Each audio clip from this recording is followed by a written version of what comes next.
So we're joined today with Helen Rivero. Helen has worked in HR and recruitment for over 20 years and now works with young people, helping them develop work-ready and employability skills.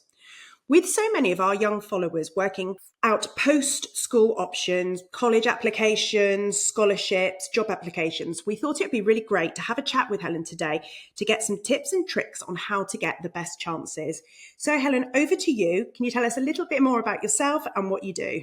Yeah, thank you. Nice to be here, and thank you very much for the opportunity to talk about the stuff that I love. So a bit of my background: 20 years in the world of HR and recruitment, and then the last 8 years I've been working directly with young people, mostly in schools, colleges, and universities, helping them develop the skills that they need to go into the world of work. So a lot of the time, as we know, schools aren't really preparing them in that way, sort of getting them used to what they need to know when they go into the world of work. So that's kind of what I do, and now I build digital courses for young people to go through, so they feel more prepared. So that's a little bit about me. So many of our sort of audience, they are planning their next step. So whether that's sort of post GCSE, going into colleges, there's lots of options nowadays for sort of sport and sport and college places. Scholarship are becoming really, really popular as well.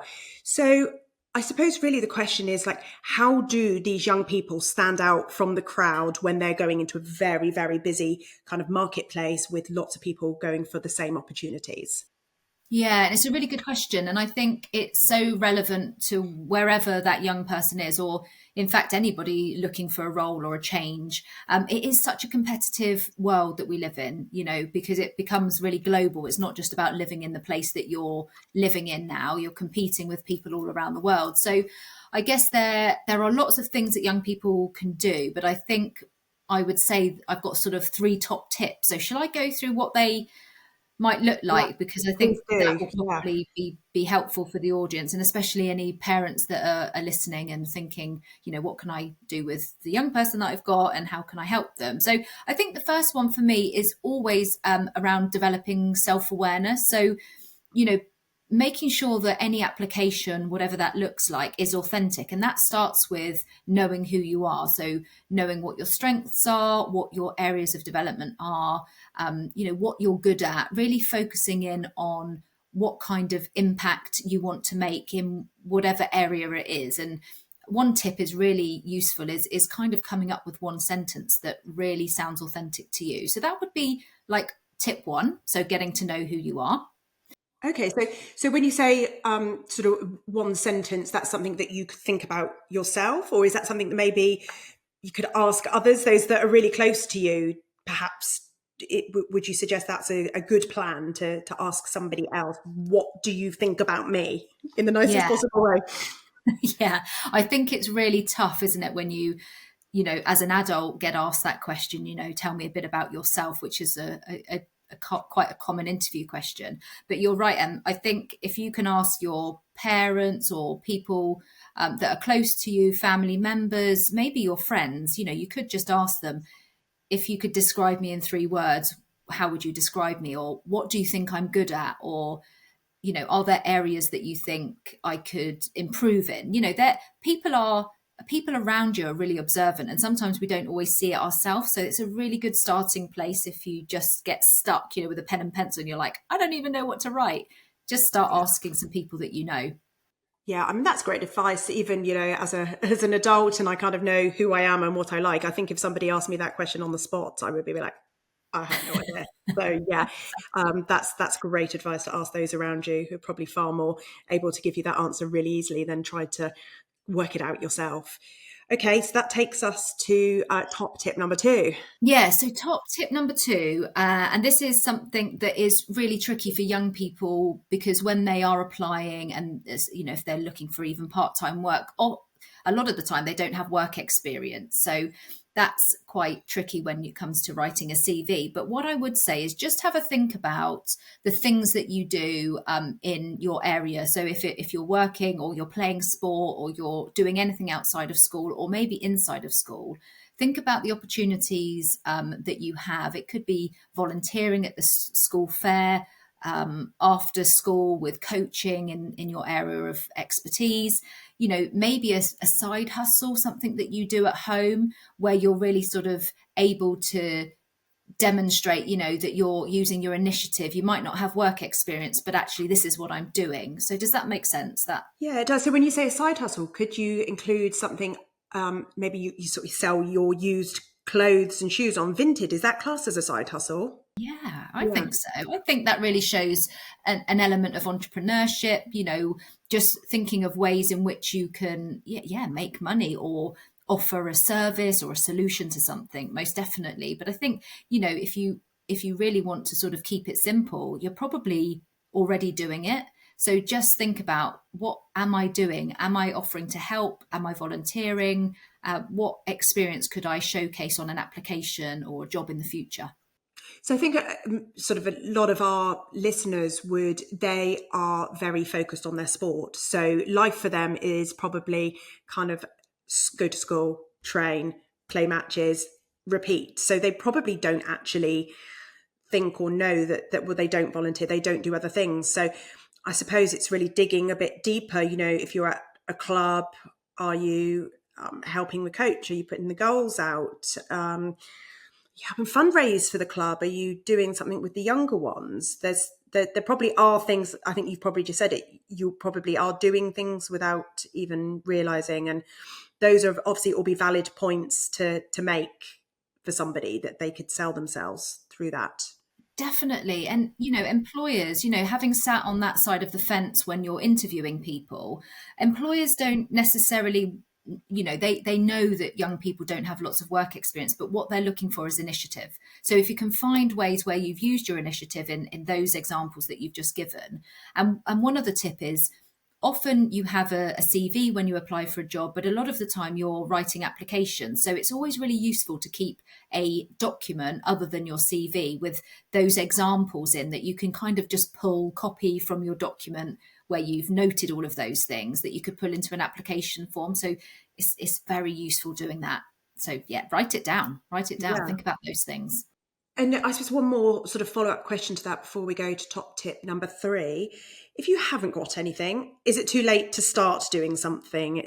Are we looking at having to have a track record, or can we start now? Yeah, we can start, absolutely. You can start today, you can get going. Just have a think about what are the easy opportunities that are probably already available to you that you haven't tapped into it. You don't have to suddenly start looking outside of your normal day to day, because there will be opportunities. So that would be my starting point. And absolutely, start now, and then you've got something to talk about, because again, employers are looking, or applications that are being read are looking for people that are going outside of just the day to day. Yes, you go to school, yes, you go to a club, but what else are you doing? And that's what's going to differentiate you from somebody else's application. Yeah, that's amazing advice.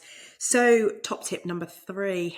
Yeah, so this again, they kind of flow actually, if I think about it. So top tip number 3 is linked to these ones. So it's building a network. So what does that mean to a young person? That means just thinking about what you do and how well connected you are with people. And does that look quite small? Like, are you living in a bit of a bubble where you're just seeing the same people having the same conversations?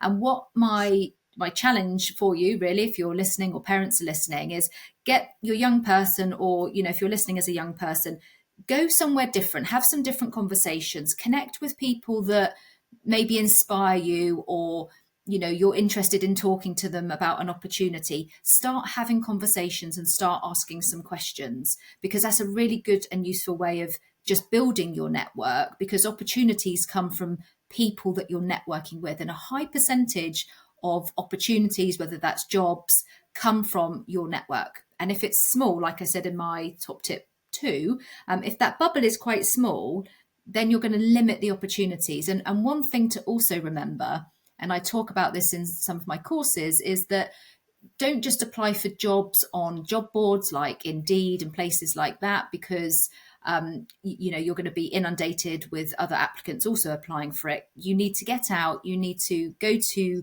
local places, hand out your CV, meet people, and talk about what you're looking for. That is the better way to approach it as a young person, most definitely. Yeah, I mean, obviously for a young person as well, just turning up at somebody's workplace where they would like to go and work. For me, if somebody came and knocked on my door, I'd be like, well, they've one made some effort to attend, two, it's really shown quite a bit of initiative, and you can also have a short conversation with them. But I suppose for somebody that some young people nowadays where things like networking and having conversations actually might fill them with dread.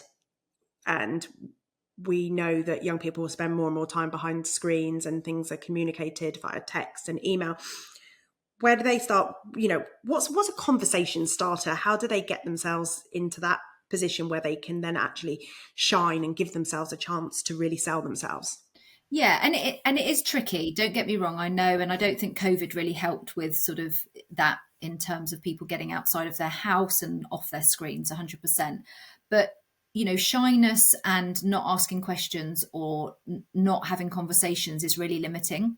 So you do have to start somewhere. I would say even simple things like going to different coffee shops or just different places. Don't go to the same places all the time. Meet different people, go to clubs, which I sort of tapped into in point two. Do something different. If anything, do something different, have some different conversations. And a conversation can be, oh hi, I'm this is my name, I'm actually looking for a job, I've got my CV, what is it that you do? It can be very simple. I know that sounds really scary, but that is something that young people do have to get used to. You can't not have conversations with people. So try it, see if it works. Don't be shy, have the courage to just ask the question. But get out there, like you said, go to a coffee shop, go somewhere where you think you might get a part-time job, just hand in your CV. Don't be shy. Yeah. And we want to see it, don't we? We want to, funny enough, two boys came to the house and asked whether or not they could wash the car recently. And I thought they just had literally a mop and bucket, and I'd literally had the car cleaned that morning. So I felt terrible because I said no. But I thought, what a great opportunity, what a great way to earn some money, 10 or 15 pounds a car. And, they did it. They were probably about 15 years old. And I thought it was great. Yeah, that's fantastic. And, for some of these young people, they spend so much time in the sport world. So they know their team, they're very bonded. But actually, every Saturday or Sunday, there's a whole new team, new people, new parents, new coaches. So maybe even if it's not going out to a coffee shop or somewhere, maybe think of something perhaps to speak to the other coach about or another parent from the other side, because like anything, these skills get better with practice, don't they? So maybe it won't feel so alien if you're doing it in an environment that you feel safe and comfortable in, which is the football pitch or the rugby pitch, and hone those skills that way. Yeah, absolutely. And you're right. They might not have those opportunities to go to different places. So yeah, you could start with your family and friends. Just ask a few more questions. Get used to having a little bit more of a conversation about what they do. How did they get into it? How did they end up doing their job? And it's always a fascinating conversation, adult to adult, but learning from people's career journeys is really interesting. And also, it's an opportunity for that person to say, well, actually, I'll introduce you to this person, and that person I know has got something that you could maybe go and do some volunteering or get some work experience, or maybe you can get a job there because I know that they were looking last time I was there. The compound effect of having a conversation and then somebody else talking about you, and then it goes on and on and on. And before you know it, there's an opportunity. So yeah, do that next time you're out on the field, coaches, family, friends. Yeah. Well, absolutely. And then also, if you do get the opportunity to have an interview, it's all good practice, isn't it? Because, we're not going to touch on that today because that's a whole new topic, but just getting your foot in the door and getting an interview is a win. So then you need to really be able to have the ability to sell yourself, and getting those skills now is vitally important. In essence, really, if you can, just covering those top tips, think about yourself, think about what you like, what you don't like, what you read, what you Google, what interests you, who you hang out with and why you hang out with them, what is it you like about them. Start with asking people about, describing you in 3 words, really get an understanding of how people see you and how you see yourself. start gaining experience in different ways, side hustles, volunteering, club, look at what you're already doing and making sure that you're building your network like we've just spoken about. They're like the three top things that young people can really do to stand out from the crowd. And that's what we're talking about today, isn't it? Just helping people, giving them the opportunity to get in front of somebody for that interview. And like you say, interviews is a whole nother conversation for another day. But hopefully that's been really useful for anybody listening. Yeah, I mean, it's fantastic information. And so you create digital courses discussing what we've discussed today and a bit more, don't you? Is that correct? Yeah, so I've taken all of my workshops that I've delivered in schools, colleges, and universities, and created digital courses which cover, how to start your application, how to write an authentic CV, how to apply for jobs that you want, and then how to interview confidently. So really practicing some of those really common questions. So that's kind of the fundamentals of the courses that I've developed. I mean, the skills there are fantastic. So whether it is a parent that's thinking, well, their child's going to go and apply for a scholarship or, a post-16 sport college place, all of these things are going to be looked at, whether it's a job or college. So really, really appreciate you taking the time just to discuss that with us today.